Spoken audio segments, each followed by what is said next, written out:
नमस्कार, आपके साथ हूं मैं राजीव शर्मा। पाकिस्तान के बदतर हालात के बारे में तो सब जानते हैं, लेकिन अब इस आतंकी मुल्क में गरीबी ने भी आती कर दी। आटा, दाल, चावल, तेल, चिकन आम लोगों की पहुंच से बाहर है। पेट्रोल डीजल की कीमतें इतनी बढ़ गई कि गाड़ियां खड़ी खड़ी कबाड़ बन रही हैं। आतंक की राह पर चलकर बर्बाद हुए मुल्क के हालात इतने बदतर हो चुके कि अब आवाम को इस मुश्किल से निकालने के लिए आसिम मुनीर मुल्क को 12 टुकड़ों में बांटने की साजिश रच रहे हैं, ताकि अवाम का ध्यान असल मुद्दों से हटाया जा सके।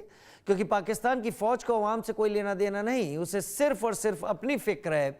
लेकिन बड़ा सवाल ये कि क्या आसिम मुनीर अपने इस दांव में कामयाब होंगे या फिर ये प्लान पाकिस्तान के ताबूत में आखिरी कील साबित होगा। इस मुद्दे पर खास मेहमानों के साथ बात करेंगे, लेकिन पहले ये एक्सक्लूसिव रिपोर्ट। धर्म के आधार पर बने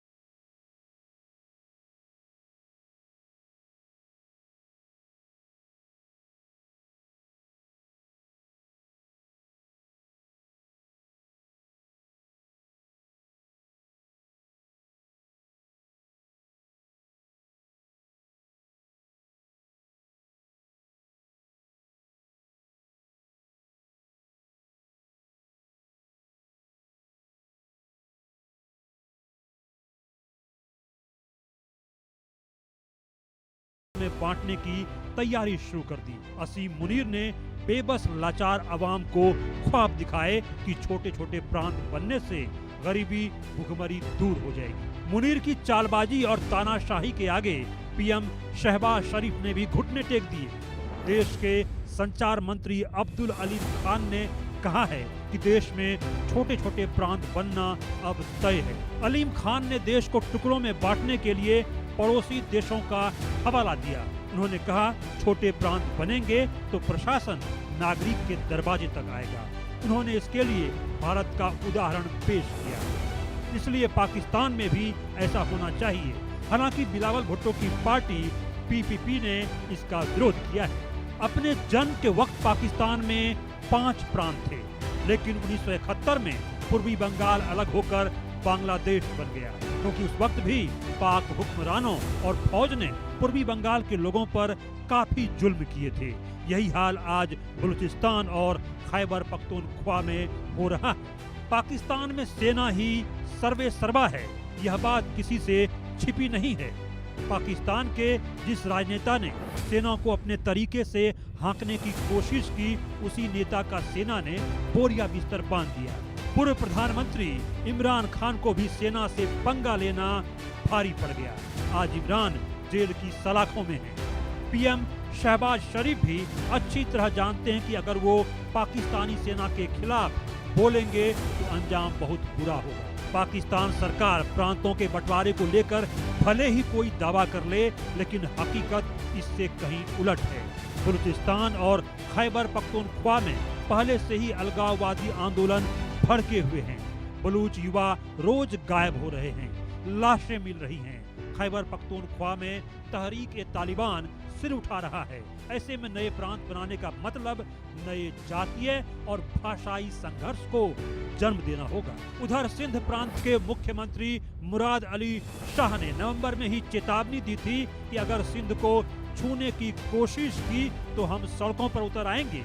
यानी मुनीर का बंटवारा प्लान उल्टा दांव भी साबित हो सकता है।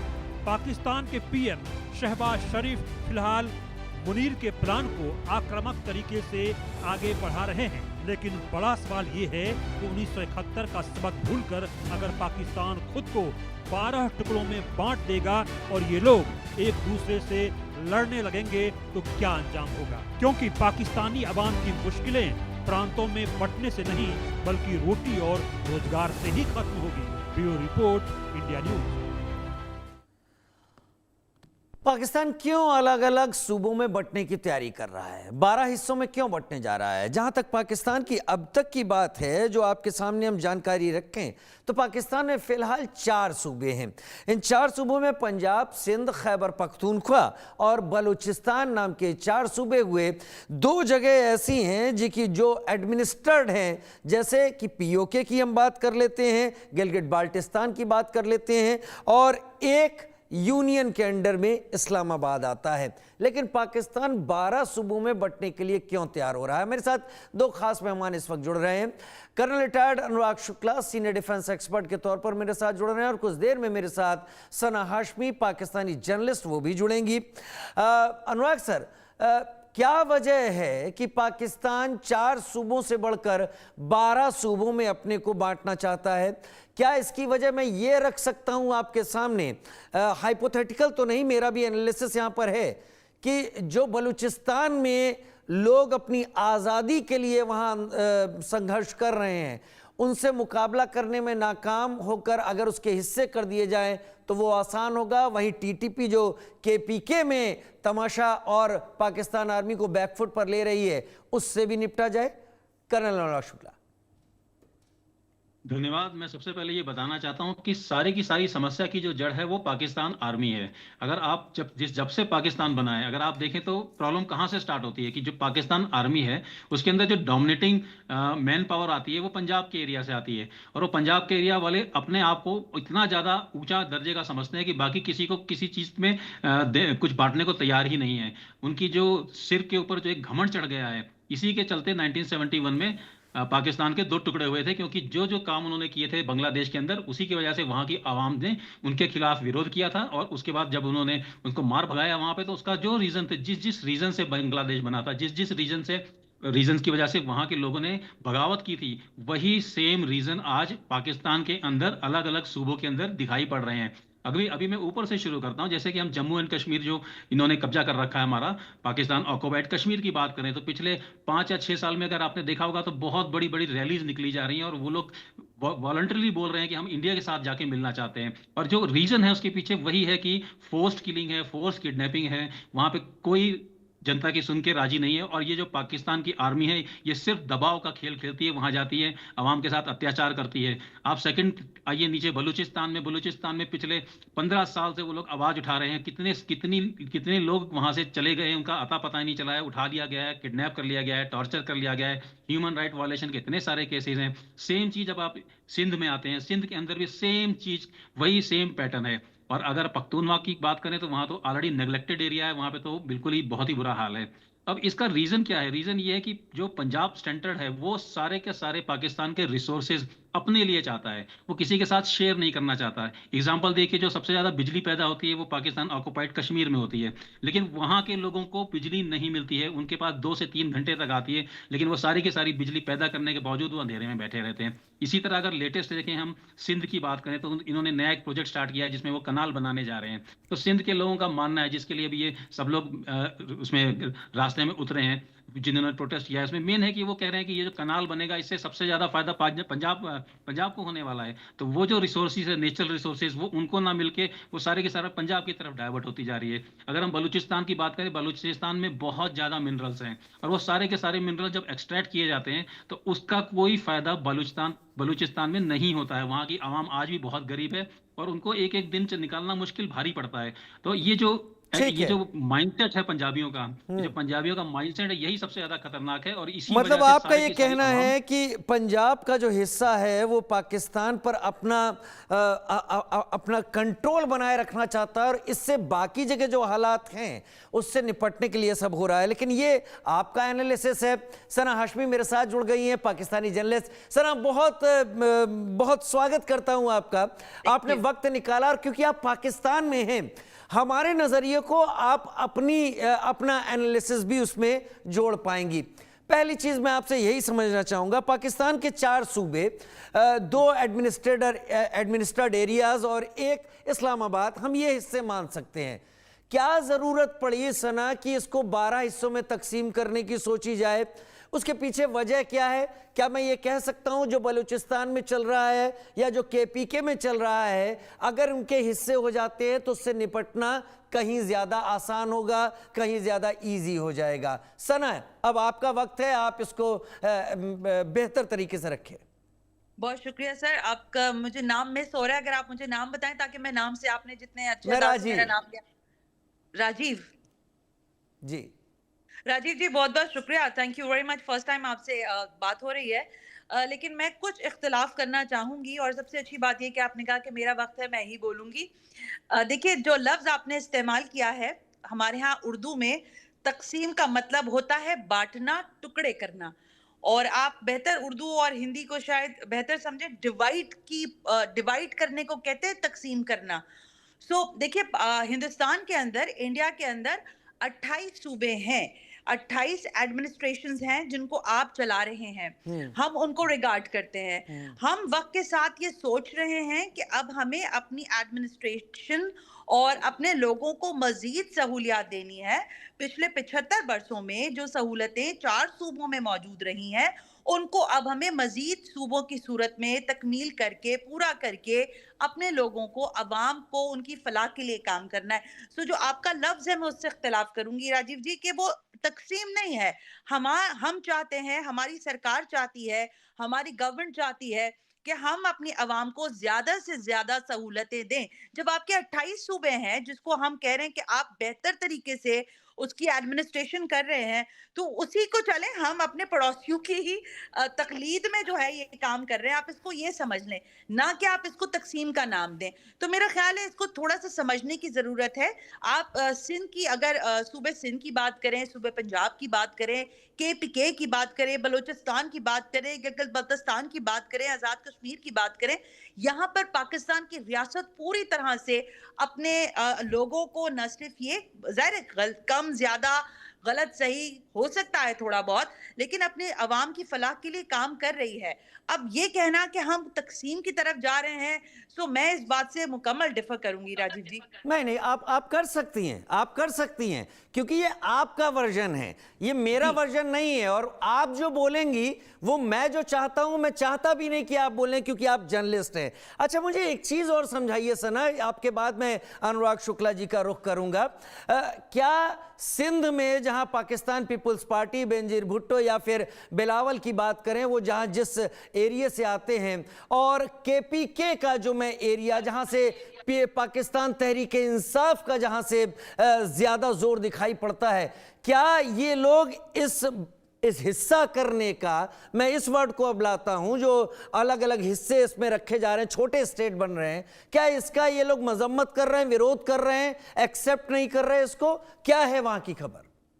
अच्छा, एक चीज मैं थोड़ा सा रेफरेंस देना चाहूंगी। आप लोगों की अभी एक हालिया एक मूवी आई है जिसकी पूरी दुनिया में बड़ी चर्चा हो रही है, आपकी जुबान में जुबान ज़द-ए-आम है वो मूवी, जिसका नाम है धुरंधर। देखिए कि आपने एक मूवी जो तैयार की है, इसके सारे जितने एक्टर्स हैं, सबसे स्पेशली मेरे मोस्ट फेवरेट संजय दत्त हैं, तो हम उनको पसंद जरूर करते हैं एज एन एक्टर। लेकिन जो आप लोगों ने उसमें आइडियोलॉजी दिखाई है, वो पाकिस्तान की पॉलिटिक्स नहीं है। और उसी को जोड़ते हुए मैं आपकी बात, आपने लियारी का तस्करा किया, आपने पीपल्स पार्टी की बात की, आप केपीके की बात करें। देखिए, लियारी की आबादी सर 9 लाख की आबादी है, जिसका आपने पूरा गैंगस्टर एक फिल्म के अंदर फिक्शन को पाकिस्तान की पॉलिटिक्स के साथ नथी करने की कोशिश की है, which is absolutely wrong. There is a no kind of the venture behind that, the political arena and that the ground reality, and we have that past of the Liari. It's totally different thing. एक पहली बात ये।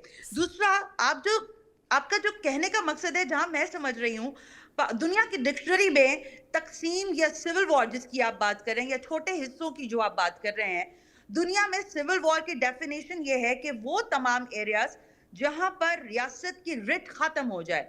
आप मेरे साथ, मुझे आप अगर गलत समझें तो ठीक, लेकिन आप खुद केपीके के किसी भी इलाके, आप किसी भी इलाके की बात कर लें, आप बनू की बात करें, आप एबटाबाद की बात करें, आप मेन पेशावर एरिया की बात करें, आप स्वाबी की बात करें, आप कहीं किसी और इलाके की बात करें, वहां लोग पाकिस्तान से मोहब्बत करते हैं राजीव जी, पाकिस्तान की रियासत से मोहब्बत करते हैं। और रियासत रियासत रियासत केपीके के, चाहे वो हमारे सुहेल आफरीदी हो, चाहे वो अली अमीन गंडापुर हो, चाहे महमूद खान हो या इमरान खान हो, अगर उनकी कॉन्स्टिट्यूएंसी वहां के लोग उनको पसंद करते हैं तो उनको वो गद्दी मिली हुई है वहां पर। नहीं नहीं, मैं ये नहीं कहना चाहता था, मैं कतई ये नहीं कहना, मेरा कहने का मतलब ये था कि पीपीपी जिसका स्ट्रांग होल्ड सिंध में है, केपीके जहां पर पीटीआई का स्ट्रांग होल्ड है, क्या केपीके और पीपीपी इस छोटे स्टेट बनाए जाने की कोशिशों को उसके अगेंस्ट हैं क्या?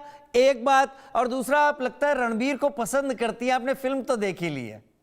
हाँ जी, नहीं, I like more. I think Sanjay that is more. Ranveer has have the other kind of an thing. लेकिन मैं संजय की बात कर रही थी.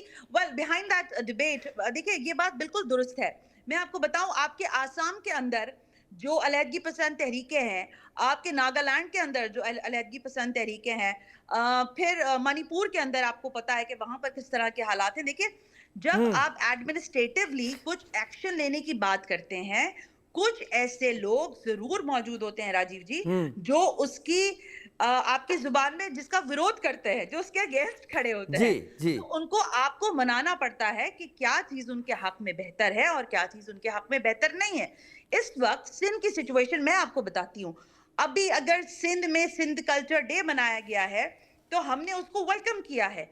केपीके के अंदर जब पश्तून डे मनाया जाता है, कराची में भी पश्तून डे मनाया जाता है, गिलगित बल्तिस्तान में भी पश्तून डे मनाया जाता है. तो ये कुछ लोग हैं जो यकीनन जुबान की बुनियाद पर या फिर रंग नस्ल की बुनियाद पर इसको नहीं चाहते करना, और हम भी ऐसा नहीं चाहते. हम इसको टोटली एडमिनिस्ट्रेटिव बुनियादों पर पाकिस्तान के 12 बनाए. जल्दी से ये बता दीजिए कि इसकी जरूरत क्यों महसूस हुई जल्दी से, क्योंकि अनुराग जी को बहुत इंतजार करवा दिया मैंने. जी दुरुस्त है. देखिए, मैं आपसे बिल्कुल दोबारा वही बात अपनी कहूंगी कि हम चाहते हैं कि हम अपनी आवाम को उसके डोर स्टेप पर वो तमाम सहूलियात मुहैया करें जो हमने 4 सूबों में रहते हुए 5 सूबों को बनाकर अपनी आवाम तक पहुंचाई हैं. That's my argument. बहुत बेहतर, बहुत बेहतर. आपने एट लेंथ बोला और मेरे ख्याल से आपको इस बात का गम भी नहीं रहा होगा कि मैंने आपको टोका, रोका, क्योंकि मैं आपका वर्जन चाहता था, आपकी जबान से अपना नहीं. यही चीज होनी चाहिए. कलन अनुराग, अब आपका वर्जन में मैं देख पा रहा हूं कि बलूचिस्तान से उलझने में पाकिस्तान आर्मी को बहुत तकलीफें हैं. जाफर एक्सप्रेस इतनी बार उसके साथ इंसिडेंट हो चुके हैं कि अब हर बार सुनाई पड़ता तो ऐसा लगता है पुरानी बात हो गई. लेकिन केपीके में टीटीपी लगातार हमला कर रही है. वही टीटीपी है जिसने पेशावर में बच्चों का कत्ल किया था. तो एक प्रोफेशनल आर्मी, चलिए मैं बीएलए और टीटीपी को अलग करता हूं, एक प्रोफेशनल आर्मी क्यों बैकफुट पे जा रही है? लगातार इन लोगों के चलते रात में वो लोग अपने बैरिकेड्स लगा देते हैं. क्या इससे बचने के लिए अनुराग शुक्ला आपको लगता है हिस्सों में रख दिया जाएगा जिससे कंट्रोल करना आसान हो जाए और एक बार फिर पकड़ हो जाए बलूचिस्तान और केपीके पर? जी, एक अगर हम पाकिस्तान को देखें तो वहां पे जो सिविल अथॉरिटीज हैं, सिविल अथॉरिटी का रोल लगभग खत्म होता सा नजर आ रहा है. तो कहीं पे आपको नहीं सुनाई पड़ता कि पुलिस वालों का कोई कंट्रोल है. जब भी देखो हर जगह पे आर्मी की इंटरवेंशन की जरूरत पड़ती है, और आर्मी का कंट्रोल कितना है वो तो आपने देख ही लिया, कुछ रिपीट करने की मुझे जरूरत ही नहीं है. और हम जब आवाम की बात करते हैं, जैसे कहते हैं कि हम अपने प्यारे आवाम के लिए बहुत अच्छा करना चाहते हैं, तो सबसे पहले आप जानिए कि जिस आवाम को जब आप 300 रुपए किलो टमाटर और 600 रुपए किलो आटा देंगे तो वो आपको कितना पसंद कर देंगे वो तो आप ही जानते होंगे. पाकिस्तान में भुखमरी का हाल है, और पाकिस्तान की आवाम किसी भी तरह से फौज के साथ तो नहीं, इतना मैं गारंटी दे सकता हूं.